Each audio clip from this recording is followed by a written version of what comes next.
Hey everybody, welcome to the Soil Intelligence Panel.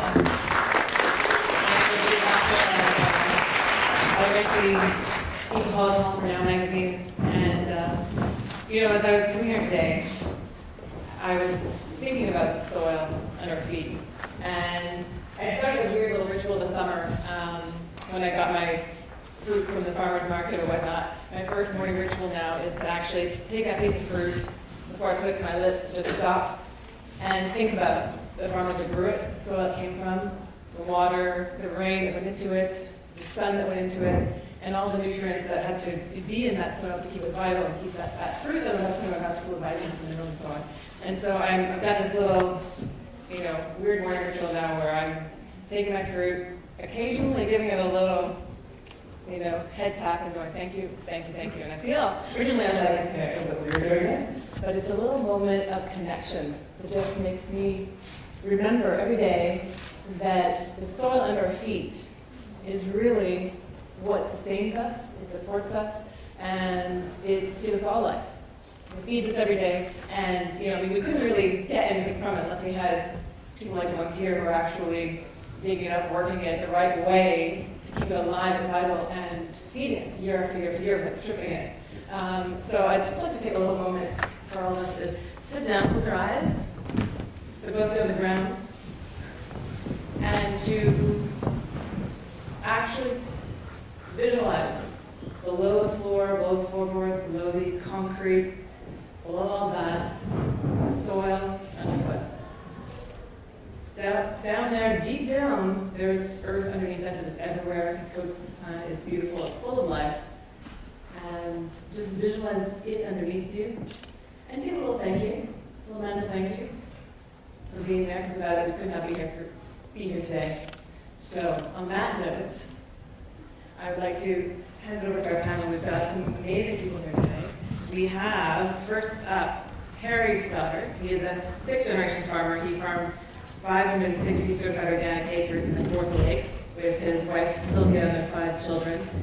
I'm kind of jealous, by the way, because my grandfather came from a farm family of 18 kids, but he passed away when he was 56. I never met him. So I feel like I could have had a farm family, and I never had the farm family, so could I invite myself over to Anytime. It's always open. Okay, great. So his farm career actually started by buying his parents' conventional confined hog farm, interestingly enough. And he managed a major expansion, doubling the sow herd, tripling the land base. And he also managed to narrowly avoid bankruptcy due to a combination of disease, I think that's some kind of outbreak of disease, and a hog market crash in '98. After some time of working in the management consultant field, getting off the farm, I guess, Harry started transitioning to organic production almost 15 years ago as a desperate strategy to save the family farm. So after running one of the largest organic grain farms in Ontario, Harry and Sylvia decided to focus on direct-to-consumer sales of grass-fed meat, which is lovely. And Harry's also a part-time lecturer in the Sustainable Agriculture program at Fleming College in Lindsay. By the way, he's got a book out, so do you have it here with you today? Amazing. Real Dirt, Confessions of a Recovering Industrial Farmer. So check that out for sure. Next up, we have Martin. Please help me with your last name, Martin. Boettcher. Boettcher, okay. Marty Boettcher grew up on a biodynamic mixed farm in Huron County. I'm going to invite myself along on that one as well. With his fiancé, brother, parents, and grandparents, he is involved in producing grains, soybeans, and vegetables. I assume those are non-GMO, non-Monsanto soybeans. Vegetables, and raising sheep and milking goats. And Marty has received training in organic and biodynamic agriculture in Canada as well as Germany, and applies those principles to his farm. So he's going to be talking to us today about all kinds of fascinating things. But right after he does, Lulu will be taking the stage, and the fabulous Lulu is the founder of Real Dirt for Real Kids, and just a force in the city. Her company provides amazing, nutritious, real food for real kids. What a novel concept. And not that it had to be revolutionary in the city. Isn't that crazy? But it is, and it was, and she is. And as a child, she spent many weekends in food markets with her family and experienced all kinds of fresh natural foods. That inspiration has led her to increase accessibility for our kids in the city to actually connect to vegetables when they don't even know, where zucchini comes from, right? So she'll be talking about well, I'll let her reveal that. It's interesting, our connection to that's, stripping soil, connecting that to allergies. But we will kick it all off first with our cowboy farmer here. Eric. Thanks, Eric.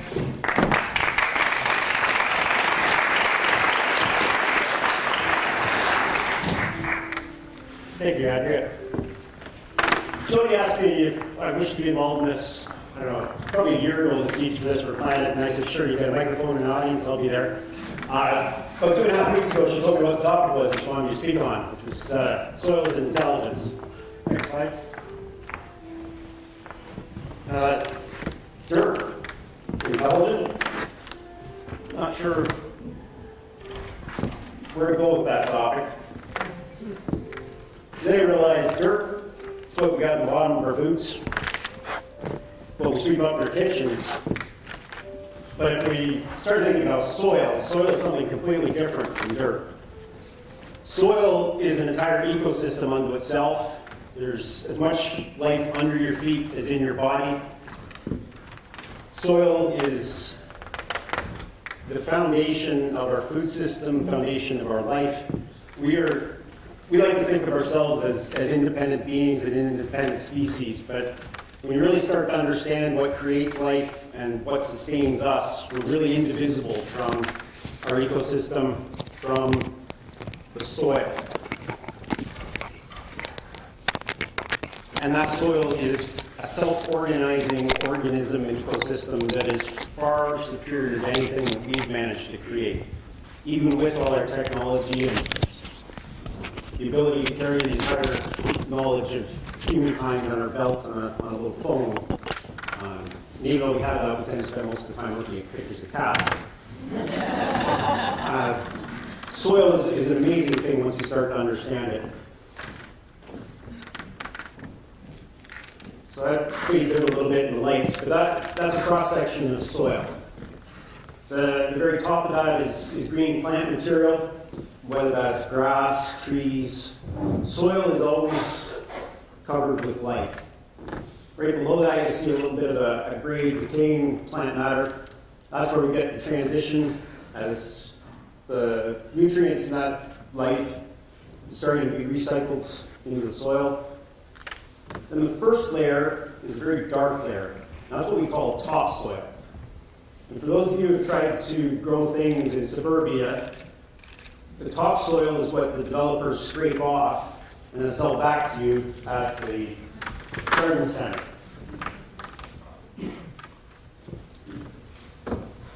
The bottom layer, or the sea horizon, is the parent material. In this case, it's gray, which means that parent material spent several millennia under water, which is the clay solid soils. And the B horizon, which is between the topsoil and the parent material, is a transition zone. There's nutrients, minerals that are leaching from the topsoil down. In this case, we've got a bit of reddish color, which indicates there's been iron moving down. That's what gives it that indicative color. But the soil is the intersection of four major processes that sustain life. The capture of solar energy, which is really, as a farmer, all I'm doing is capturing solar energy and transforming it into something that you can eat or wear. Fundamentally, that's what agriculture is, the original renewable industry. So the soil is where that energy from plants is transferred to microorganisms, which then use that energy to solubilize minerals, feed the plants, feed the animals. It's also integral to the water cycle.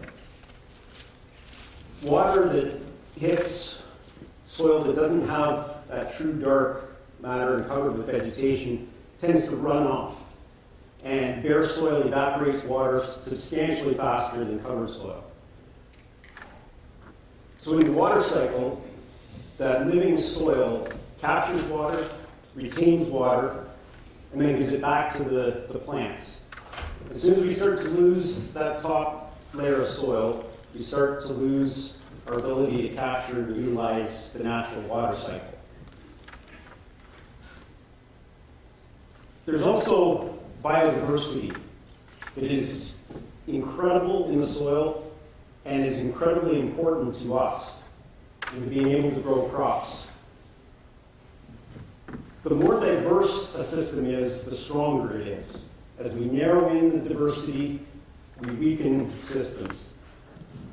And if you look at modern agriculture, we're narrowing in an incredible amount. You go to just about any region of the world, and it'll be dominated by 3 crops. They may be different 3 crops in each region, but generally there's 3 major crops that account for a substantial percentage.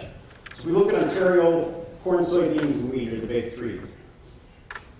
Well, with the cornfield, we only have something living in that field from May to September, and for most of the month of May, it's a very small plant. We don't have living roots covering that entire soil whatsoever. And that biodiversity contributes to the final process there, which is the mineral cycle. Minerals are taken up in plants, plants die, decompose, minerals go back into the soil. We also have an incredible diversity of organisms in the soil that are helping turn minerals that aren't available to plants, that are already there in the soil, in substantially larger quantities than what we use for fertilizer. That biodiversity is making those minerals available. And that cycle continues indefinitely. All of this topsoil that we have was created through the process of life and is necessary for the process of life. When you think about what life can do without us interfering, so think apex hardwood forests here in Ontario, the rainforests, the savannas, that's what life can do when we don't interfere. When we turn it to agriculture, we create some problems. So this is a map that the UN's created of the level of degradation of soil globally. Now, anybody familiar with agriculture will recognize that it's pretty much a map of everywhere that agriculture is practiced in the world. By tilling soil, we are destroying soil. That top soil layer, we have organisms that like to be on the surface, we have organisms that like to be 1 centimeter down, 3 centimeters down, 5 centimeters down. And every time we till that soil, we completely upset that. It would be the same as if we put a Class 5 hurricane through Toronto, but we get it 3 times a year. The infrastructure gets destroyed, and the ability of that soil to feed us gets destroyed. But that's okay. We figured out how to overcome all of that. We can just apply synthetic fertilizers and carry on. The challenge is, as we're degrading that soil, we're degrading the ability of the future to feed itself. The region that's circled up there is more or less modern-day Turkey, which is a region of the world where more varieties of food and livestock were domesticated than any other place in the world. Agriculture has been practiced there longer than just about anywhere else on the planet. It's also one of the most degraded places from a soil perspective. You know, our modern picture of Turkey, or our picture of modern Turkey, is not lush fields of agriculture. That's the product of agriculture as practiced even before the Industrial Revolution. Adding industrial to agriculture has only accelerated the pace at which we can degrade things. Imagine just turning the clock back to pre-industrial agriculture isn't enough to stop the degradation of soils. We have to go beyond, we have to use the knowledge we have today and move beyond the agricultural methods we've used in the past. Monocultures. All of you should recognize this. This is a monoculture cornfield. Seed probably supplied by your friendly neighborhood Monsanto. Picture taken last week of May, beginning of June here in Ontario. You can see there's very small plants and a lot of bare soil. And that's a problem. This next picture is another monoculture. In this case, it's lettuce. And this is at the very end of the lettuce growing season. We've still got a bunch of bare soil that's been incredibly tilled. If you look at the crumbly structure between the rows there, that soil has been kept bare the entire season. Most of you don't think about monoculture when you walk into the grocery store vegetable aisle.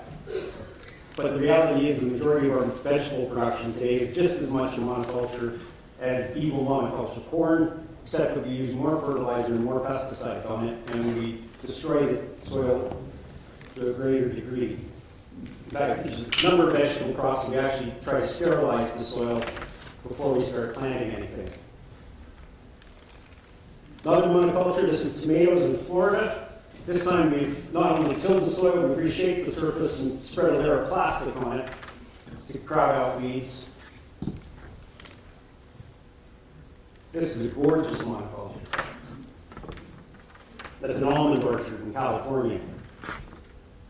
The biodiversity in an almond orchard is so low that we have to bring in the insects to have pollination occur. And when we think pollination, we think honeybees. The reality is there's hundreds of other species that also provide pollination functions. But in this case, the only time there's a food source is when the almond trees are blooming, and then it's a dearth for the rest of the insects. So this is what we don't want. And I don't care whether it's corn, lettuce, tomatoes, almonds. So the question becomes, what's the alternative? What is it that we need to create to be able to sustain food production long term? So this is a shot of Mark Shepard's farm in Wisconsin. He wrote a book, Restoration Agriculture. He's taken your standard corn, soybean, wheat farm, and he's transformed that into permaculture. He's grazing livestock in between the rows of trees. That's what the stripes are in the top half of it. He's got hazelnuts and fruit trees. He's also growing vegetables in between. But that perennial system allows the soil to stabilize, and there's always living roots in that soil. This is your classic food forest where we have layers growing. There's some type of berry crop in the background. There's perennial sorrel at that base, and there's a number of different crops. Again, we have living plants the entire season. And we can be incredibly productive in that system as long as we don't think that we're going to be able to do it with mechanization, with herbicides, and with fertilizers. Final shot, split shot of exactly the same landscape, except many years apart. There's only one thing that changed to get us from 1963 to 2003. That's the philosophy of the human that was managing it. Yeah. There's more cattle being grazed on that ground today than there was in history. The philosophical change is we are using our intelligence alongside the intelligence of the soil and managing to the benefit of the soil, working to improve biodiversity, improve soil structure, rather than try to dominate the soil and dominate biodiversity.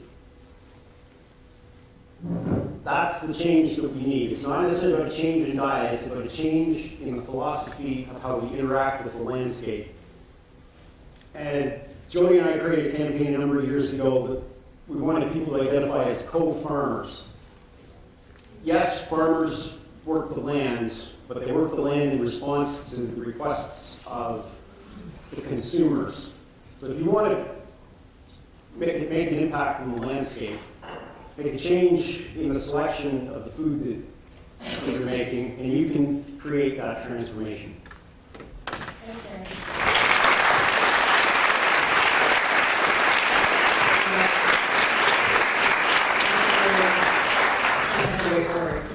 You go to the same land, you can transform it. How many years did you do? I think there's 40 years between those two pictures, but you can see the benefits in under 10. Mm-hmm. Thanks, guys. So now, we're going to switch over to Marty, our biodynamic farm. That's very good.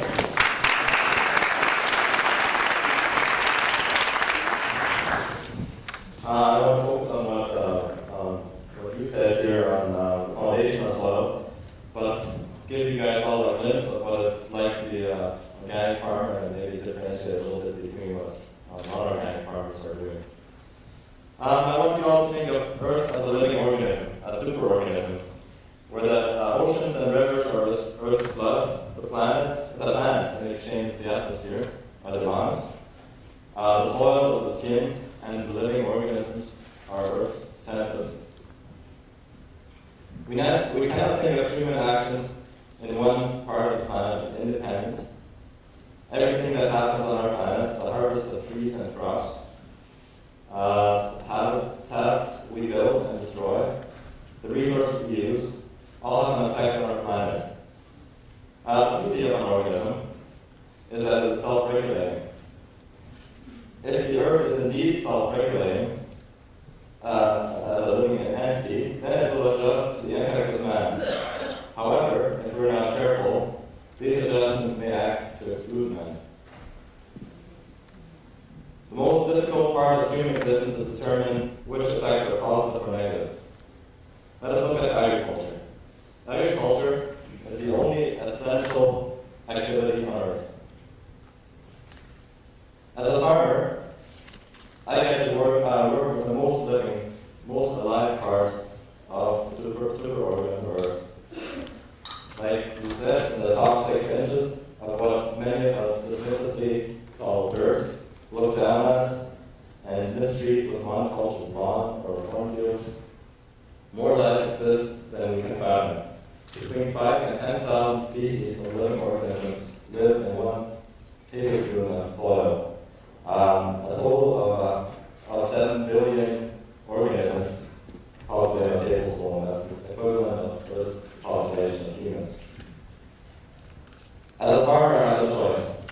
In university, I learned that soil consists of sand, loam, clay, or a mixture of the above.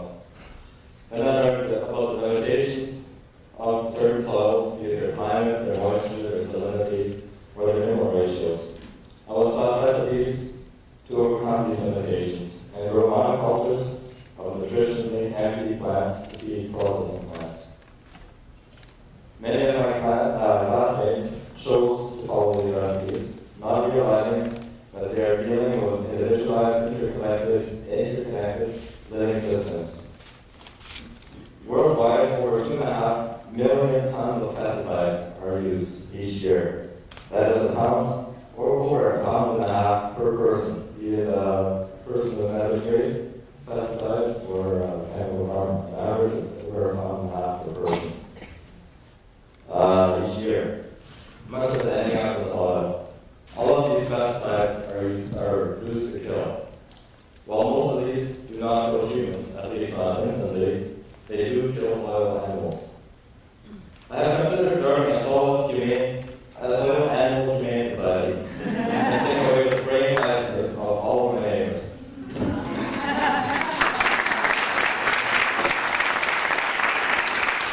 I will wear a uniform, drive a white pickup truck and drive, and charge them for cruelty to soil animals. And I would make it easy to spray.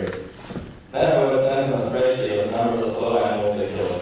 About 5 million bacteria, 20 million actinomyces, 500,000 fungi, 20,000 yeast, 10,000 protozoa and algae, and about 200 nematodes. I named it nematodes per tablespoon.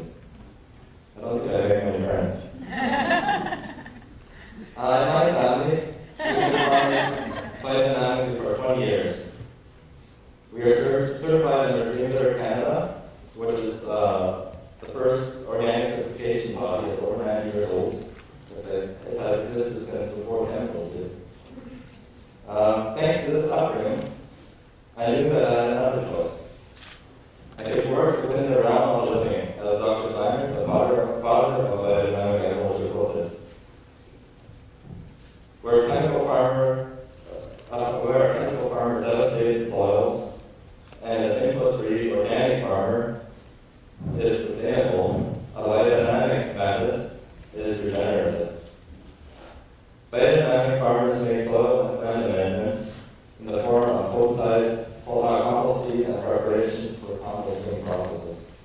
To increase soil humus, that is soil organic matter, balance pH and mineral ratios, and while doing so, balance plant and animal health and ultimately human health. Since humans nowadays are too numerous to live like gatherers and hunters anymore, we have to accept that it is our responsibility to care for the life-giving soil more efficiently than nature could. That is the job of us farmers. I personally experienced what the natural fertility can bring forth, that is untouched farmland. After I finished school, I worked in Western Canada and had the opportunity to experience the record harvest after a combination of perfect wetlands and virgin prairie soils. The yields and quality were 3 to 4 times the average in that area, which is a once-in-a-lifetime experience. And I imagine this is what it must have been like for the first settlers who came to Canada 140 years ago, 150 years ago. I want to focus on the Red River Valley, which is the most fertile, traditionally the most fertile farmland I consider in Canada. Obviously limited by climatic conditions, but nonetheless the most fertile. Thousands of years of grassland soil fertility offered 60 to 75 years of unlimited yield without the farmer returning as much as a handful of fertility to the soil. When the soil organic matter levels fell from 25% to 5%, and millions of tons of soil left with the wind and the rain, the owners of the early bonanza farms, as they call them, went bankrupt and left depleted soils that needed nurturing care to remain productive. That is an equivalent of about $200 in today's currency of nitrogen leaving the soil each year, plus other nutrients. Today, we know through meticulous research what soil is, or so we think. We know that the world's biggest organism is a fungus that covers over 2,300 acres. We know that a fungus can transport nutrients, especially phosphorus, underground to where plants need them. Now we need to create an environment for these fungi. We know that beneficial soil life needs oxygen to live and perform its work. Now we need to create an environment that is aerobic. We know that soil is alive, and we know that all living beings respond to kindness. Now we need to learn to communicate with soil and read soil. We know that technology will, in most cases, not save from death. It will cause death, but it will not save soil life and the earth. Now we need to throw out the so-called agricultural, or as I like to call them, anti-farming companies that tell us biotech, equipment, and other tech will help us. That's not true. As a farmer, I have a responsibility to read the land, what it needs, how it can provide, and how I can provide that. In nature, the soil will provide for the animals. But in a man-made system, I need to learn how to replace all the nutritional habitat and basic life needs for them. There is no recipe, and each piece of land, just as each herd of livestock, is different. If I fulfill this responsibility, the outcome is healthy food that is alive and will nourish and satisfy more than just the caloric physical needs of the body. Just as a poor food can make you sick, good food can be the best medicine. A good farmer is a doctor, a poor farmer the transmitter for disease. A good farmer heals, starting at the root of the problem, in the soil, healing the earth, then the plants and the animals, and finally his own kind. It can be very fulfilling work.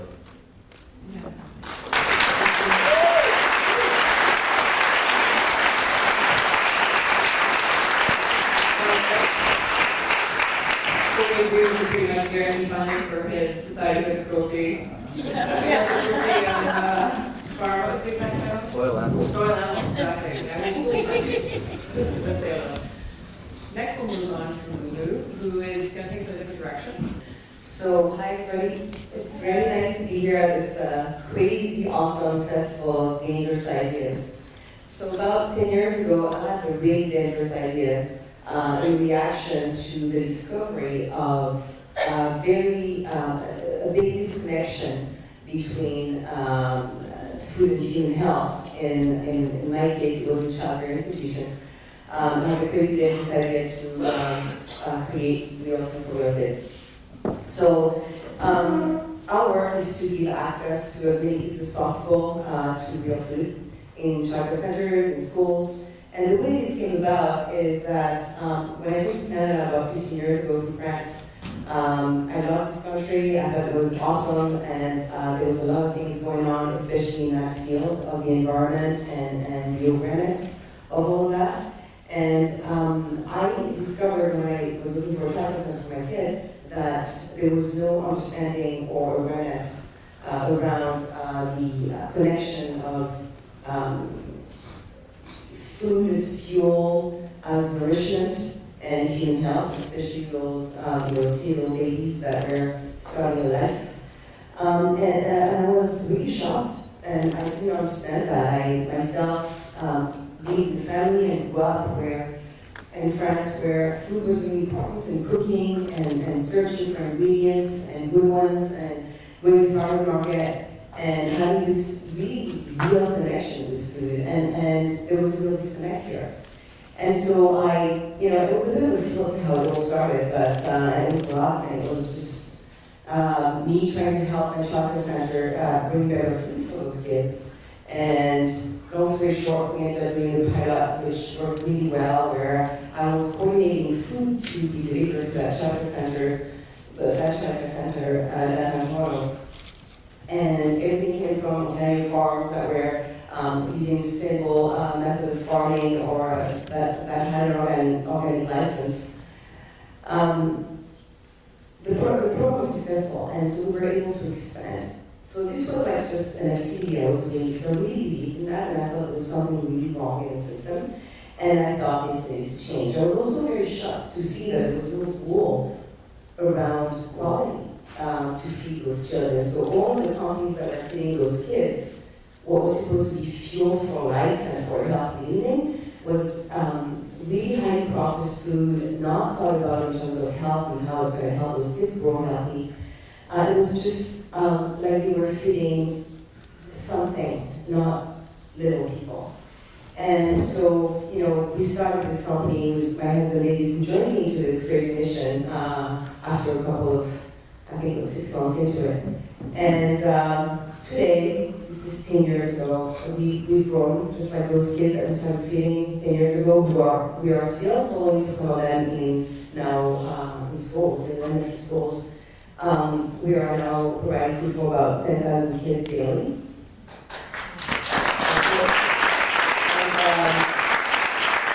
I'm sure you can imagine lots of challenges for a group of 100 people now doing that.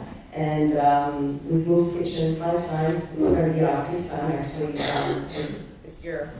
In order to continue our work and expand and reach more kids. And just to make clear to everybody, it's mind-blowing when you see all the roadblocks that there are to feed kids healthy food. It's almost like it's an impossible mission, but we're making it possible. And sometimes people ask us, how do you do this? And I don't know. We just do it, and we just do a stance. Whether it's in trying to change policy around diverse things. So a lot of things came our way when we were called by the CFIA a couple of years ago, and they told us that we were lying, that we were saying that we were providing locally grown food, but we were not. And we thought, what is this all about? So we dig into it a bit more, and I connected with a few people I know in the city, and we were told that locally grown food was food that had to be 50 kilometers away from the farm to your kitchen. So 50 kilometers away from the farm to the kitchen. And we thought, that's crazy. Like the first farm that we go to is about 120 kilometers away, and that's the closest farm that we can buy from at the level that we need to buy. I'm sure there are maybe small producers closer, but all these rules around what locally grown means and what the distance should be, these rules were created, like 60 years ago maybe. So the landscape of the farming and has changed. Like this whole. There's no more farm now. There has been, real estate development instead of those farms. So we were kind of stuck and we were asked to remove all these terms out of our, material and website and such. Which we did, because otherwise we could have gotten a $50,000 fine and go to prison. So we thought, well, that's not such a good idea. We're going to just do what we're asked to do, we're going to investigate. So we did, and with the help of very smart people and, chefs and Josh and Barrage and Captain Porter, who talked about it in Toronto Star, about that issue around local food and the distance. This was resolved in a matter of a week, which was incredible, where the rule was basically made obsolete, and they decided that local food was now from the province, and I don't remember how many kilometers away they out of the province, and then you could call it locally grown food. To that, what I'm trying to explain here is that there are rules, there are many rules, and many of them are against what we're trying to do. But it's not because that there are rules that we cannot change those rules. And if you have material to change those rules, and everyone here and outside this room too, there's always something that you can look at, study, investigate into to change the rules, because they're not meant to last that long, some of them. And so taking a stance like that, allows you to feel the power of the individual in a way, and how we all can make a difference. Something else that happens and that we see is the increases in food allergies. And not just, the typical stuff that you normally see, which is peanuts and soy, and corn. The usual suspect when you eat gluten, you might think, well, that's more and more obvious that all of those allergies, and especially those come across, are linked to perhaps GMOs, perhaps the use of antibiotics and too much of it, and all the stuff that's in our water, and chlorine, and all these pesticides, and there's no relationship that is made really clear in a lot of studies and research. But a lot of doctors are actually trying to understand all of this. So many kids now in their offices doing those tests, they don't try to understand where are those allergies from. We speak to many parents, and it's mind-blowing the amount of special meals we have to prepare on a daily basis, because kids are allergic to cucumbers. Cucumbers, bread, tomatoes, where's that coming from? So there's all these weird things happening, and not so weird, when you study a little bit and you understand all that stuff. But there's no awareness of it, and so we're trying to raise awareness, we're trying to do our best to inform people, educate parents, educate the people we work with different organizations and institutions to really raise the issues and change the status quo.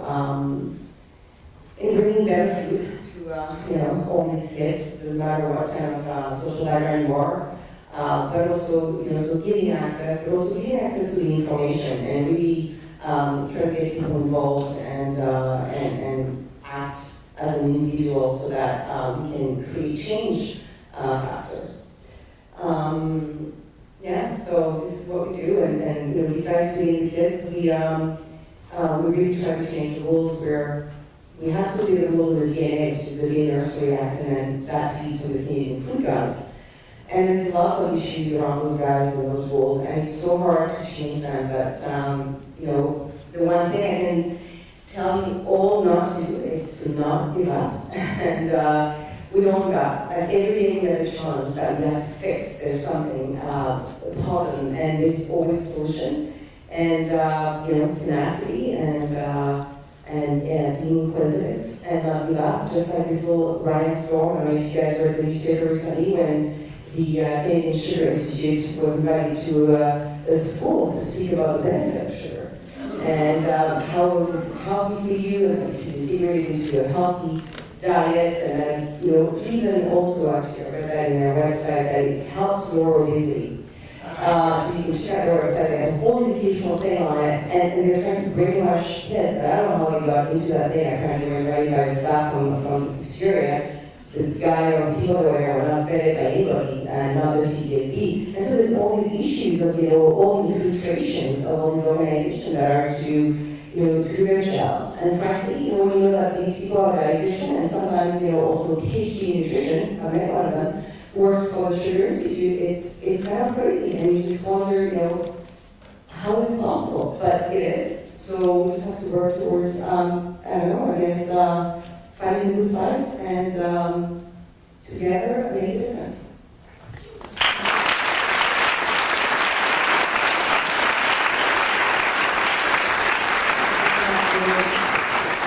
Now, before we open up to the audience for questions, we thought we'd mix it up a little bit. We have a little time to cross-pollinate here on stage and get you guys full of games ideas on the panel, asking each other questions. Of course, yeah. I don't know if it's a question or a wish, but I really, one of the things that we really try to work on as well, and I'm sure everybody would agree in this room, that we need more education around, how to grow food, and Sunday here was here today, and we were Sunday was Green Growing Kids, is doing an amazing job in schools trying to teach kids how to grow food, and we see more and more gardens in schools, and some principals taking the lead on how to teach the kids math while they're gardening and that stuff. And I would really like to see farmers in school teaching the kids about the importance of the soil and how you can grow your own food and you can grow food without using pesticides. And do you guys see that happen? That also the revival of the farmers and how instead of just being a farmer on the farm, you're a farmer who also explains the importance of farming and the job you do to people in urban centers.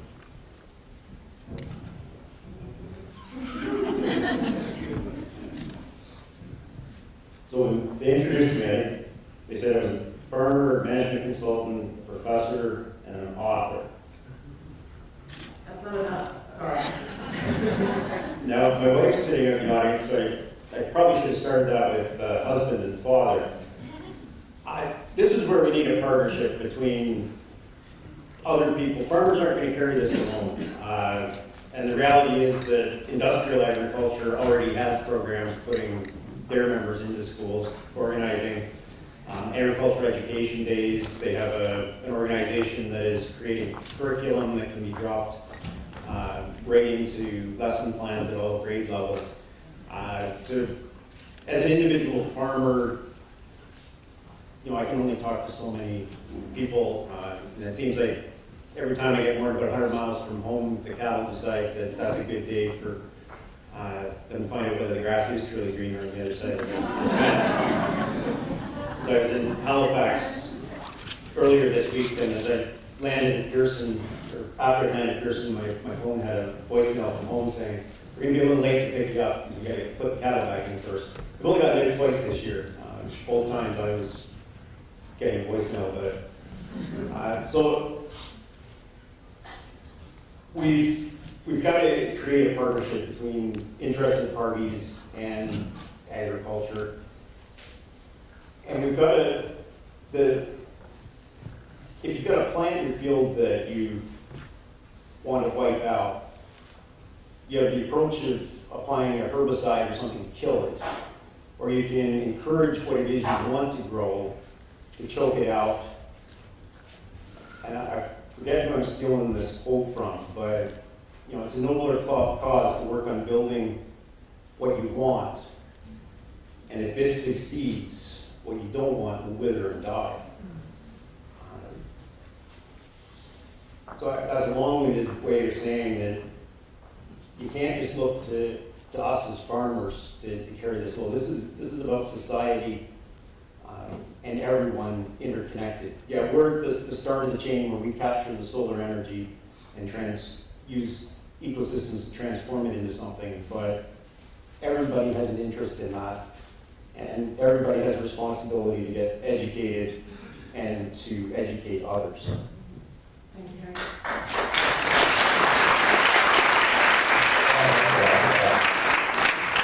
We as farmers only do so much, like you said, and we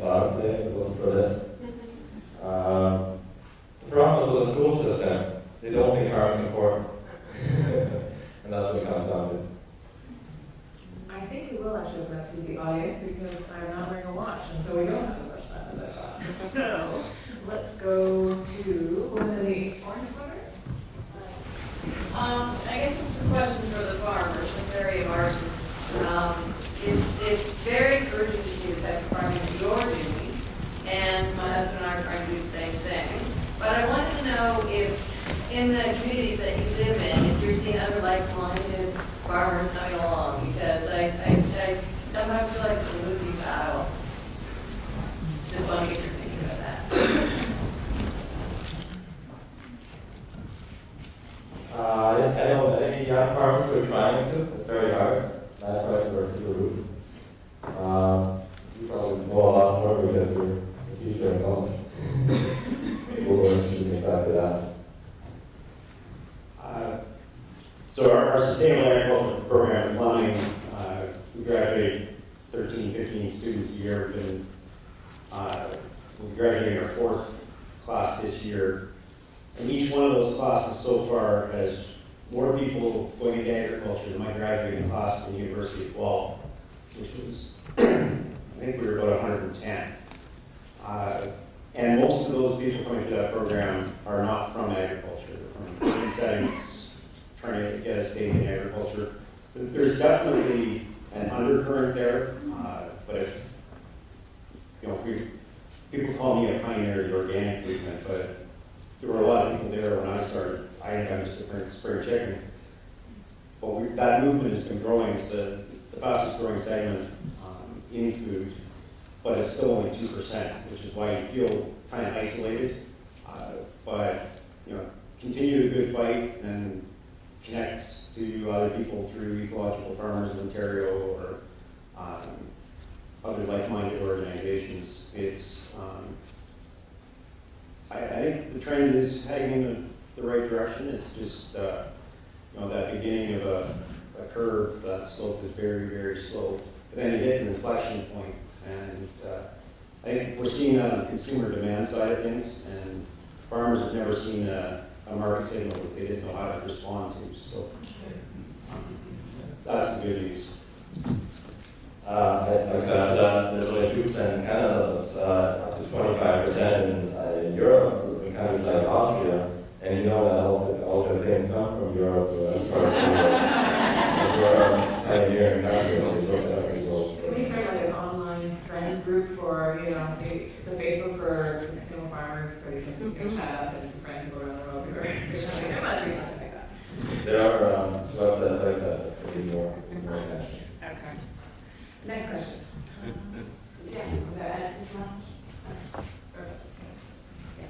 For real food for real kids, what's the next step? When are we going to see no more pizza lunches? Or when are we going to see kids cooking their own lunch? What's the next step? Yeah, not that being pizza anymore. Well, like you said, the system has changed. Rules have changed. The way schools are raising money is not very healthy. Some schools have pizza every month, some is every week. It's extremely difficult to replace the pizza, you really don't know. It's that hard, but it is. Even if you give them a free lunch, a free real food lunch, oh, that's nice, the kids like pizza. And so, you try to make a pizza that's real, or with, whole grains and this, and more veggies and less nitrates. And the kids don't want it. So, it's back to, education, and and it's not just voluntary education, it has to be mandatory education, not just for kids. And we're lucky here in Ontario, we have a lot of leeway centers that are educating parents and moms around, breastfeeding is better for your kid than formula and such. Natural birth in Ontario, amazing, I benefited from that. I know that. There are so many things from the beginning that you can do, just like changing the way things are happening in schools. The rules in schools, just like I was saying the story about the Canadian sugars, if you get in there way into the school and trying to brainwash the kids about sugar, it's the same about the fundraiser. There's a lot of resilience. A lot of parents are against getting rid of pizza. And for example, we're thinking, why don't we get juices? healthy juices that the kids could be involved and press the juice for their peers and give them a boost of energy? Or why don't we sell, healthy organic fruits? There's a campaign in France that's very successful right now. It was called the Ugly Vegetable Campaign. I don't know if you guys heard about it. And it was all these veggies that are not really adult to me anyway. They look funny and they're quick, but they're cool. And so they were thrown away, and nobody would benefit from them. It was horrible to see. And some people took the matter into their hands, and these supermarket chains said, well, you know what? We can't. We have these molds that these veggies don't fit into because of the whatever rules was made and perception and expectation of the so-called consumer, us. And so we decided that we couldn't buy or have those veggies in our supermarket. Well, you know what? Let's change that. And so they created this crazy campaign where they put all these crazy looking veggie fruits on a pedestal and said, hey, not only are they cool looking, but they're going to be cheaper too. And they made juices out of them, and they did this big thing, and it worked. And they sold it for 30% less than their counterpart. And a lot of people that couldn't afford buying vegetables decided that, hey, I'm going to be able to have those peppers now, or those potatoes that I couldn't afford earlier. And it worked so well that all the chains of supermarkets in France decided to do the same.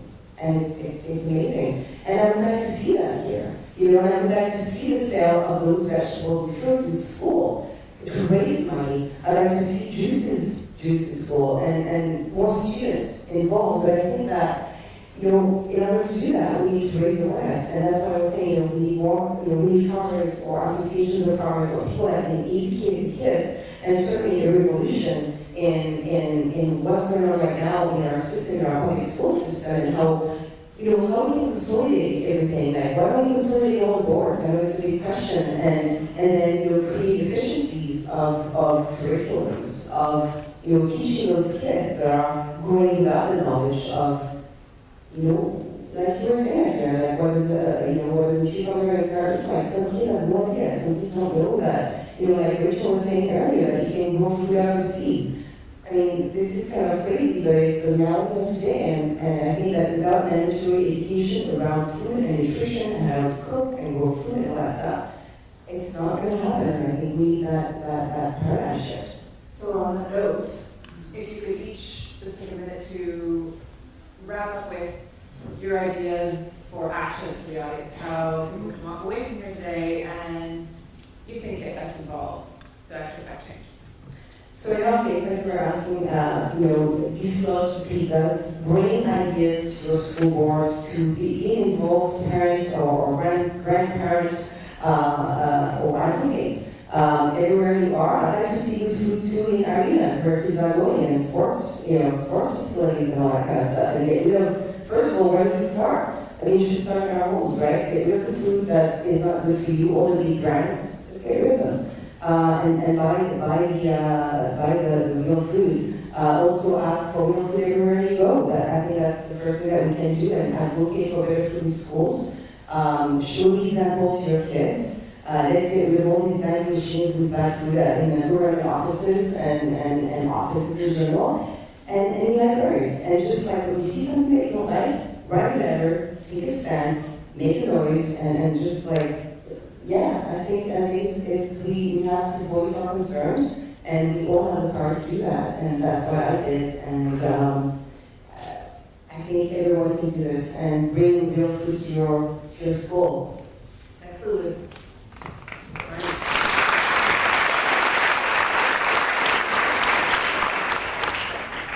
As of 2 weeks ago, we're producing milk now, we're goat farmers. We went to our buyer and we inquired about organic market for our milk. Right now, we're in transition still, and the milk will be organic and bought and sold as conventional, so we won't be getting a premium for it. We inquired about the market opportunities, and they said, well, supermarkets aren't interested. So the problem is, either talk to your organic section in the superstore or go to small health food stores. Don't buy from supermarkets that are not interested in carrying organic products.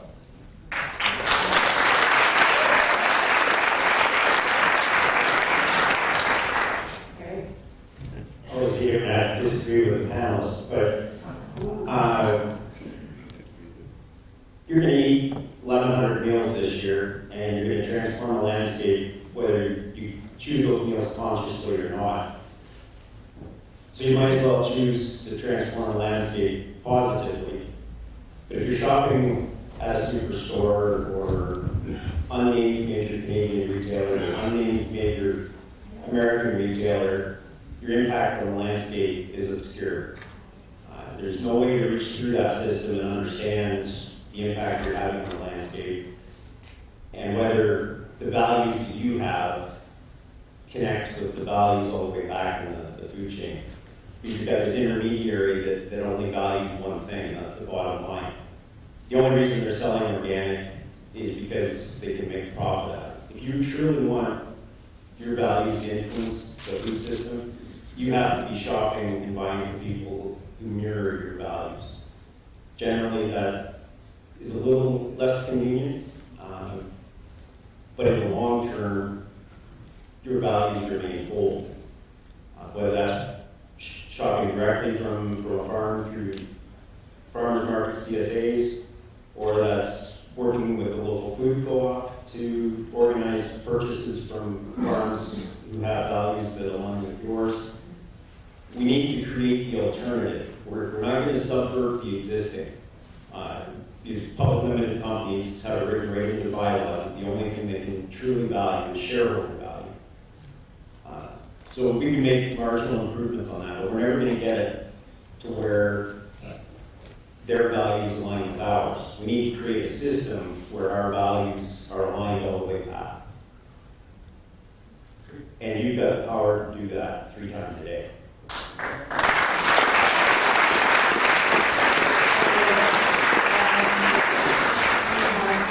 Yes, for you guys. And as we remember that, I just want to say there's other ways for all of you to get involved. If you're feeling inspired, I know I can never look at dirt the same way again after today, and if you're feeling, a little earth shifting underneath you, please do check out people in the lobby. We've got booths who have all kinds of things you can sign up with. And if you're so inspired, you can even go all the way, and maybe we'll see you at Vandana Shiva's Earth School in India next year. So many levels of involvement. So I encourage you all to do that, and thank our panelists for all their inspiration.